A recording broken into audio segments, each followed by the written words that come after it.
ओम नमो भगवते वासुदेवाय नमः। आज हम करेंगे कार्तिक माह के 14वां अध्याय की कथा।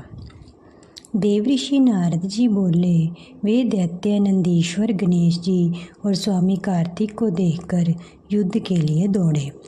काल नेमी नंदी के शुंभ गणेश जी के निशुंभ स्वामी कार्तिक के पास कवच धारण करके युद्ध के लिए शीघ्र गए। निशुंभ ने स्वामी कार्तिक के हृदय में 5 बाण मारे। वह मूर्छित होकर गिर गए। फिर कार्तिकेय शक्ति को उठाना ही चाहते थे कि इतने में निशुंभ ने अपनी शक्ति से उनकी शक्ति को काट दिया। नंदीगण ने सहस्त्रों बाणों से कालनेमी को मारकर 7 बाणों से घोड़ा, धनुष और सारथी काट दिए। कालनेमी ने क्रोध करके नंदी के धनुष को काट दिया। उस बलि ने कालनेमी की छाती पर त्रिशूल मारा। त्रिशूल से जिसका हृदय फट गया, घोड़े जिसके मर गए, सारथी मर गया। ऐसे कालनेमी ने पर्वत खंडों से नंदीगण को गिरा दिया। इसके बाद रथ में बैठे गणेश जी मूषक पर बैठकर आपस में लड़ने लगे। तब गणेश जी ने बाण शुंभ के हृदय में मारा और 3 बाण सारथी के हृदय में मारकर पृथ्वी पर गिरा दिया। फिर शुंभ ने भी कुपित होकर मूषक और गणेश जी के बाण मारे। बाणों से घायल मूषक जब नहीं चल सका, तब गणेश जी उसके ऊपर से उतर कर पैदल चलने लगे। फिर गणेश जी ने फरसा मारकर शुंभ को पृथ्वी पर गिरा दिया। आप मूषक पर बैठ गए। कालनेमी और निशुंभ दोनों बाणों से गणेश जी को मारने लगे, जैसे कोई मनुष्य अंकुश से हाथी को मारता है। महाबली वीरभद्र गणेश जी को पीड़ित देखकर करोड़ों भूतों तथा कुष्मांड, भैरव, बेताल, योगिनीगण और पिशाच सहित दौड़कर आए। फिर किल किल शब्द और सह की गर्जना से पृथ्वी कांपने लगी। भूत दौड़कर दैत्यों को खाते और संग्राम में उछलते कूदते थे। नंदीगण और स्वामी कार्तिक सावधानी से संग्राम में बाणों से दैत्यों को मारने लगे।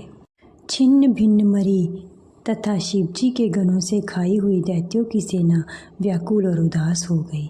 तब वीर सागर का पुत्र अपनी सेना को छिन्न भिन्न देख बड़ी ध्वजा वाले रथ पर बैठकर गणों के सम्मुख आया। तब दोनों तरफ हाथी, रथ, घोड़ा, शंख, भेरी के शब्द और सह की गर्जना होने लगी। जलंधर के बाणों से पृथ्वी इस तरह ढक गई जैसे आकाश कोहरे से ढक जाता है। जलंधर ने 5 बाण गणेश जी के, 9 बाण नंदी के और 20 बाण वीरभद्र के मारे और मेघ की तरह गरजने लगा। तब कार्तिकेय ने एक शक्ति दैत्य के मारी, जिसके प्रहार से दैत्य का चित्त व्याकुल हो गया। फिर जलंधर ने क्रोध में आकर गदा लेकर स्वामी कार्तिकेय को मारी। गदा के लगने से वे भूमि पर गिर पड़े। इसी तरह नंदी को भी पृथ्वी पर गिरा दिया। फिर गणेश जी ने क्रोध में अपने फरसा से उसकी गदा काट दी।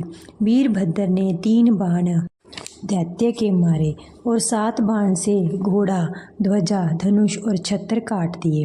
फिर दैत्यराज ने क्रोध में भरकर शक्ति से गणेश जी को गिरा दिया और दूसरे रथ में बैठकर वीरभद्र के पास सूर्य के समान तेज वाले आपस में लड़ने लगे।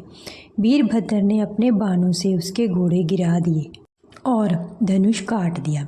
फिर जलंधर परिघ लेकर दौड़ा। उस दैत्य ने परिघ वीरभद्र के मस्तक में मारा, जिससे वीरभद्र के मस्तक से लहू गिरने से वह पृथ्वी पर गिर पड़ा। 14वां अध्याय संपूर्ण। अगर आपको कथा अच्छी लगी तो प्लीज़ वीडियो को लाइक, शेयर, कमेंट कर दें।